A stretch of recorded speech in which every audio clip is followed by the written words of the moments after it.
हरे कृष्णा। पौराणिक शिक्षाप्रद कथाओं के अंतर्गत आज हम एक बार पुनः बात करेंगे भगवान श्री राम की कि आखिर केकई माँ ने राम जी को क्यों दिया था वनवास। केकई जी के त्याग की कहानी जो बहुत कम लोग जानते हैं। जैसा कि आप सब जानते हैं कि कोटि कोटि रामायण के अलग अलग विभिन्न तरीकों से रामायणें लिखी गई हैं। यही साउथ में लिखी एक रामायण की कथा में केकई के बारे में कुछ और ही हमें पढ़ने को मिलता है। एक छवि जो केकई माता की सौतेली माता के रूप में प्रस्तुत की गई है, उस छवि को धूमिल करती ये कहानी मैं आज आपको बताऊंगी। और ये तो आप सब जानते हैं कि भगवान श्री राम अपनी स्वयं की माता अर्थात माता कौशल्या से ज़्यादा वो माता केकई को प्यार करते थे। और माता केकई को प्यार करने के पीछे क्या कारण था, आखिर क्यों उन्हें इतना अधिक प्रेम था माता केकई से, आज हम ये जानने का प्रयास करेंगे। तो ये एक हमें कथा जो पढ़ने को मिलती है रामायण में वो इस प्रकार है कि एक बार युद्ध में राजा दशरथ का मुकाबला बाली से हो गया। राजा दशरथ की तीनों रानियों में से एकमात्र केकई ऐसी रानी थी जो अस्त्र शस्त्र और रथ चालन में पारंगत थी। कई बार ऐसा होता है कि जब रानी इस तरीके से पारंगत हो तो महाराज चाहते हैं कि वो रानी उनके साथ बाहर चले, अगर वो शिकार के लिए जा रहे हैं या कहीं भी जा रहे हैं। तो ऐसा ही हुआ कि दशरथ जी एक बार कहीं जा रहे थे तो उन्होंने सोचा कि मैं महारानी केकई को अपने साथ ले जाता हूँ। माता केकई भी अस्त्र शस्त्रों से बिल्कुल अपने आप को तैयार करके और महाराज के साथ रथ पर बैठकर चल पड़ी। अब जब बाली और राजा दशरथ की भिड़ंत हुई, जब ये घटना घटती है कि बाली के साथ महाराज दशरथ का युद्ध होता है, तो संयोग से उस दिन भी केकई महारानी उनके साथ थी। बाली जी को तो वरदान था कि जिस पर उनकी दृष्टि पड़ जाएगी उसका आधा बल उसे प्राप्त हो जाएगा। और आप जानते हैं कि भगवान श्री राम मनुष्य योनि में अवतीर्ण हुए थे और मनुष्य योनि में अवतीर्ण होने के लिए जिस प्रकार से भगवान राम को क्या करना पड़ा था कि छुप कर बाली के ऊपर बाण चलाना पड़ा था, क्योंकि वो समय मनुष्य योनि में थे। तो भगवान राम के पिता दशरथ जी के साथ भी यही समस्या हुई कि दशरथ जी जो कि महान बलवान थे, परंतु जब वो बाली के साथ भिड़ंत तो उनकी हुई, बेशक की कई माता साथ थी, लेकिन अपने वरदान के रहते, यानी कि बाली को जो वरदान था कि जिस पर दृष्टि पड़ जाएगी उसका आधा बल उसे प्राप्त हो जाएगा, इस प्रकार से दशरथ महाराज का आधा बल बाली को प्राप्त हो गया। और स्वाभाविक है कि जब आधा बल चला गया तो दशरथ महाराज जो थे वो परास्त हो गए। बाली ने दशरथ महाराज के सामने शर्त रखी थी कि पराजय के मूल स्वरूप या तो वो अपनी रानी केकई को यहाँ पर छोड़ जाएं या फिर रघुकुल की शान अपना मुकुट छोड़ जाएं। अब महाराज दशरथ के पास दो ही विकल्प थे कि या तो वो महारानी केकई को वहां छोड़कर जाएं या अपने मुकुट को छोड़ के जाएं। तो दशरथ महाराज ने कहा कि केकई मेरी महारानी है, मेरी रानी है, मेरी धर्मपत्नी है, मैं उसे तो नहीं छोड़ सकता। हाँ, मैं अपना मुकुट, जिसे कि कहा जाता है कि ये रघुकुल की शान था, मैं अपना मुकुट छोड़ने को तैयार हूँ। और दशरथ जी ने अपना मुकुट बाली के पास छोड़ दिया और केकई महारानी को लेकर वे वापस चले गए।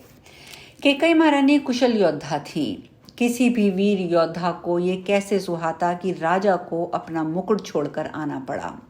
केकई को बहुत दुख हुआ कि रघुकुल का मुकुट उनके बदले में रख छोड़ा गया है, और ये बात उन्हें अंदर ही अंदर कचोटती थी। उस समय बाली से तो उन्होंने भी युद्ध नहीं किया, क्योंकि वो भी जानती थी कि अगर वो बाली के समक्ष युद्ध में उतर भी गई तो आधी शक्ति तो बाली के पास चली जाएगी। वहां उन्होंने युद्ध तो नहीं किया, लेकिन इस चीज का दुख मन में लेकर वो अयोध्यापुरी वापस आ गईं। उनके मन में एक ही इच्छा रह गई थी कि रघुकुल की शान, रघुकुल का मुकुट जो कि बाली के पास है, उसे वापस कैसे प्राप्त किया जाए। और वो राज मुकुट की चिंता में हर समय रहने लगी। और जब श्री राम जी के राज तिलक का समय आया कि उन्हें राज्याभिषेक कल करना है, तब दशरथ जी और कैकेयी जी को के सामने फिर उनकी आपस में मुकुट की चर्चा हुई। क्योंकि ये बात तो सिर्फ महारानी कैकेयी और दशरथ महाराज जानते थे कि वो जो राजकुल का मुकुट है वो तो महल में उपस्थित ही नहीं है, वो मुकुट तो वहाँ पर है ही नहीं, वो तो बाली के पास पड़ा है। और ये बात सिर्फ इन दोनों को पता थी। कैकेयी ने रघुकुल की आन को वापस लाने के लिए ही, कि वो चाहती थी कि रघुकुल का मुकुट वापस आए, उन्होंने अपने ऊपर श्री राम को वनवास में भेजने का जो कलंक था वो अपने सर पे लिया और श्री राम को वन भिजवाया। उन्होंने श्री राम से ये भी कहा था कि बाली से मुकुट वापस तुम्हें लेकर ही वापस आना है, तुम्हें जितना भी समय लगे तुम जाओ, बाली को मारो और उससे मुकुट लेके आओ। और जब श्री राम ने बाली को मार गिरा दिया था, उसके बाद उनका बाली के साथ संवाद होने लगा था और प्रभु ने अपना परिचय देकर बाली से कहा था कि उनके कुल की शान मुकुट कहाँ है, वो मुकुट वापस चाहते हैं। तब बाली ने बताया कि मैंने रावण को एक बार बंदी बनाया था और वो किसी तरीके से मेरी कैद से छूटा और छूटते ही वो छल से मेरा मुकुट अर्थात आपके पिताश्री का मुकुट लेकर भाग गया।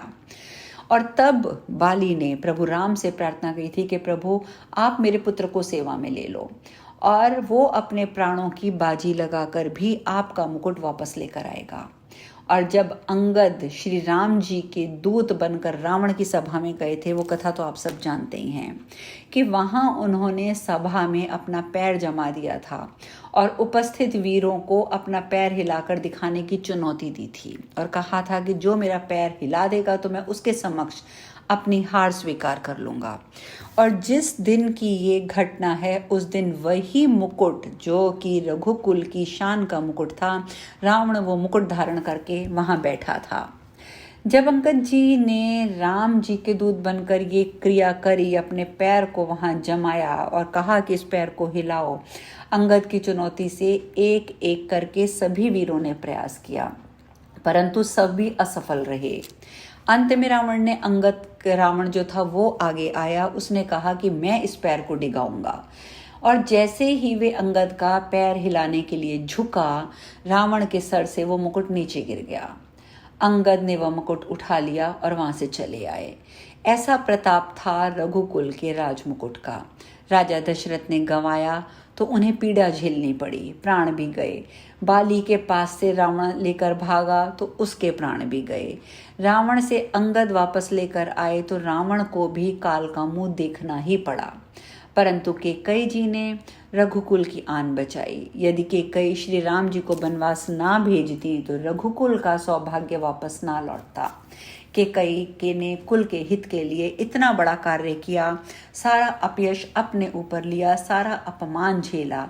इसीलिए, सिर्फ इसीलिए भगवान श्री राम माता कैकेयी से सर्वाधिक प्रेम करते थे। एक राइटर हैं डॉक्टर आचार्य अजय दीक्षित जी, उन्होंने इसका बड़ा सुंदर एक वर्णन किया है कि भगवान राम ने कैसे कैकेयी से वनवास मांगा।